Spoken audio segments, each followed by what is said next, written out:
Sabe, geralmente quando a gente olha para a planta arquitetônica de um edifício monumental, tem uma expectativa muito clara, né, de precisão. Ah, com certeza. Aquela coisa do milímetro exato no papel. Exato. Você vê as linhas contínuas ali, as marcações de escala, os ângulos super calculados, e você assume que cada milímetro no papel corresponde a uma medida real. O engenheiro aponta e diz tipo, aqui, a 10 metros da entrada, vai ter uma coluna. Bem-vindos ao debate.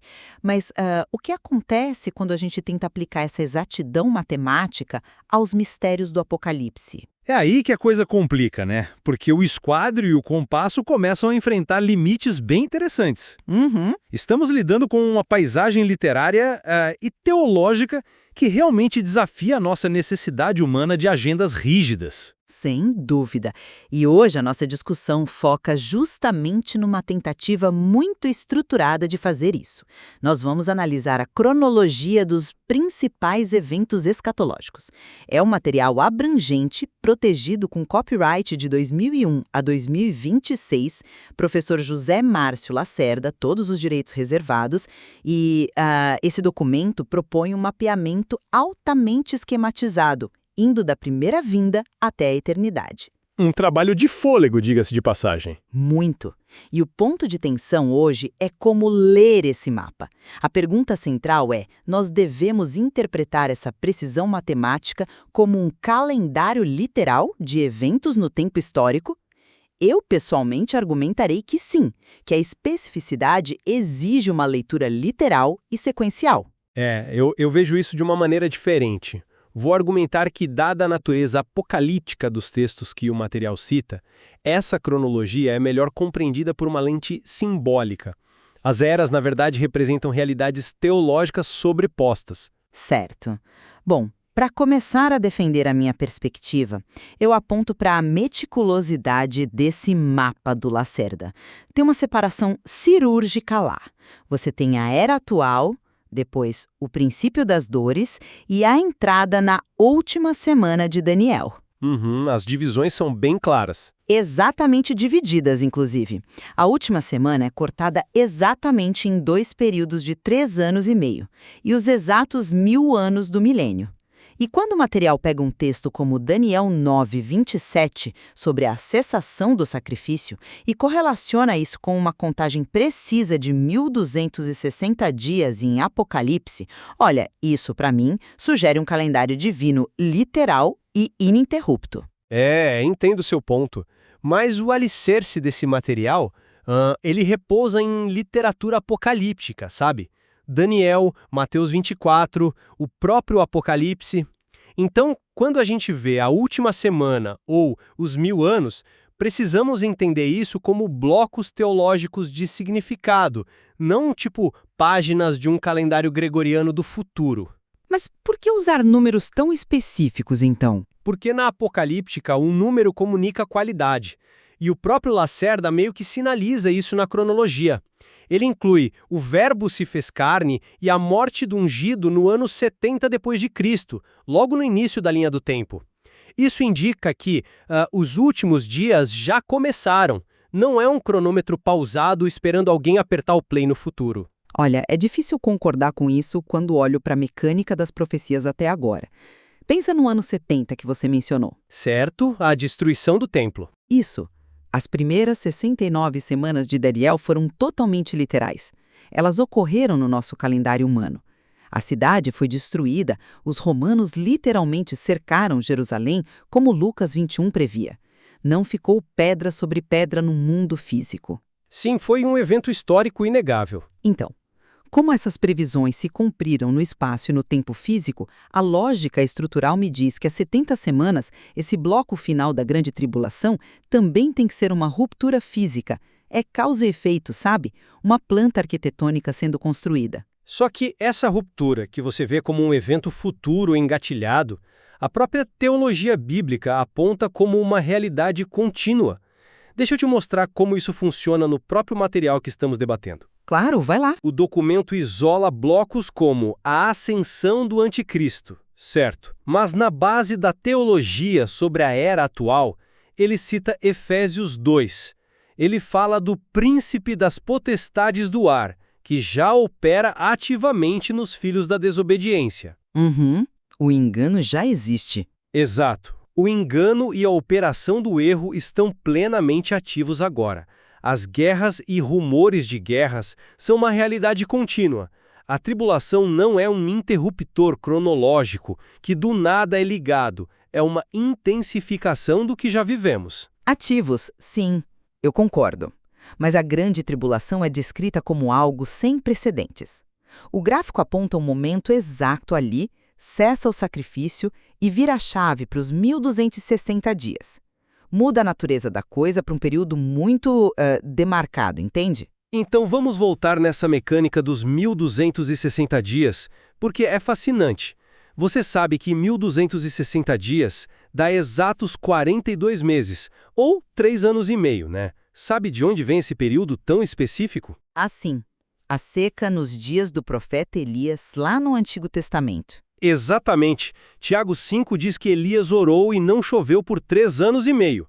E no Apocalipse, esse é o tempo em que a igreja, a mulher no deserto, é sustentada por Deus enquanto o dragão a persegue. Uma conexão intertestamentária clássica. Pois é. E por que usar o cronograma de Elias? Para dizer aos cristãos da época: vocês estão no deserto agora, mas Deus vai sustentar vocês nessa provação.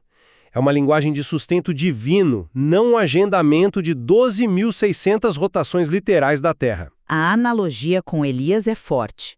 Entendo por que você pensa assim, mas deixe-me dar uma perspectiva diferente, testando essa lente simbólica no próximo grande bloco do mapa. O milênio? Isso, a transição da tribulação para o milênio, porque é aí que essa visão puramente qualitativa enfrenta um problema estrutural gigante.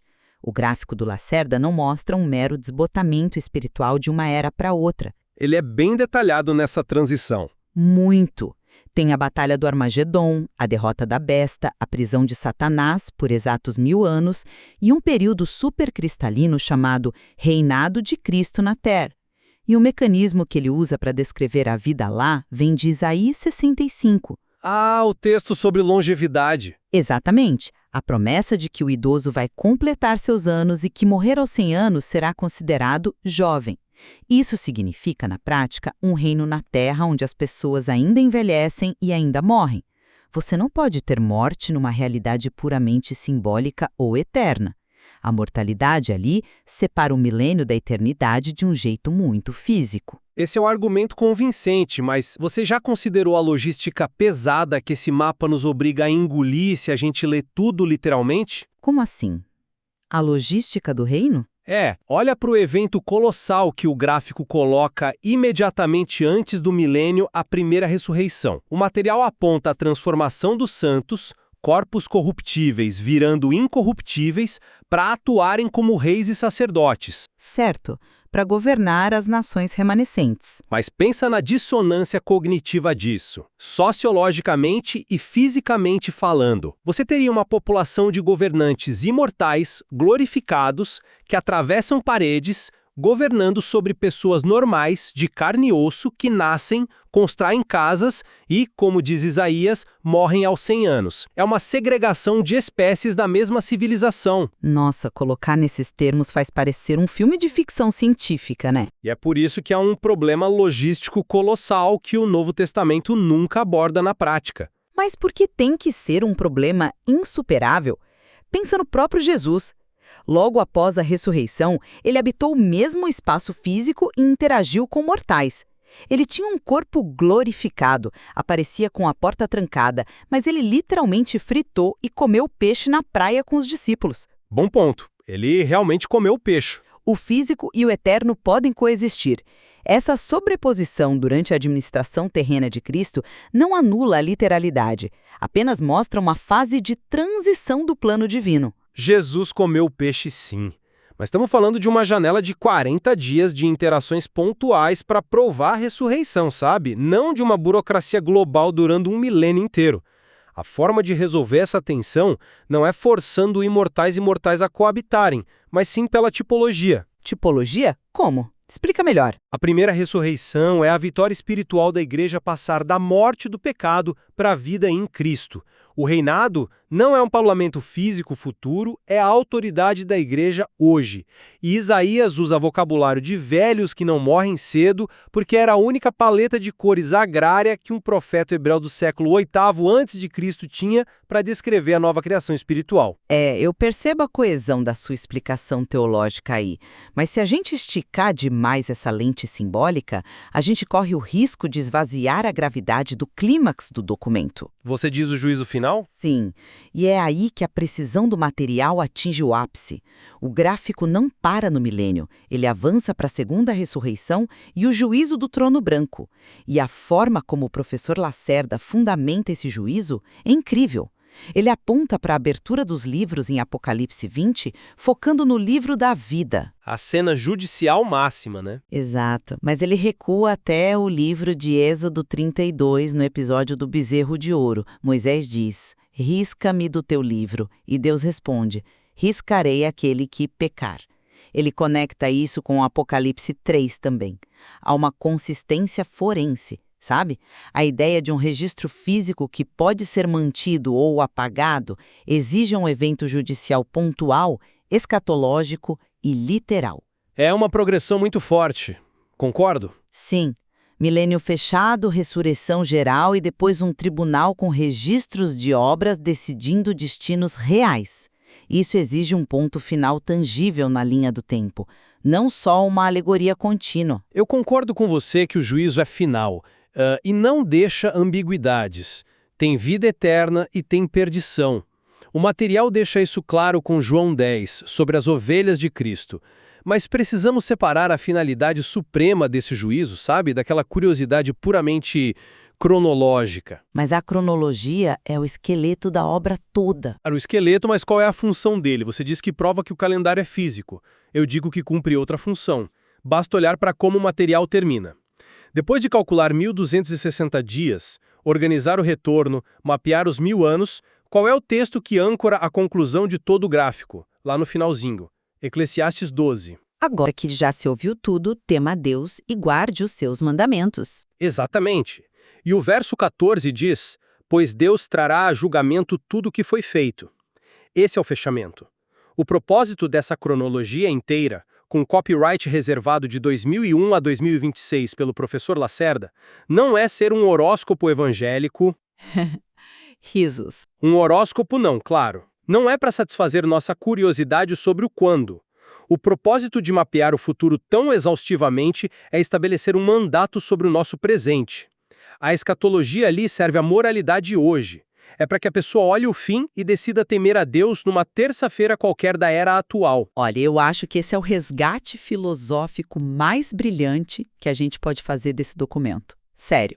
Mas a função moral no presente não precisa canibalizar a realidade histórica do futuro. Mas será que não ofusca? Muito pelo contrário.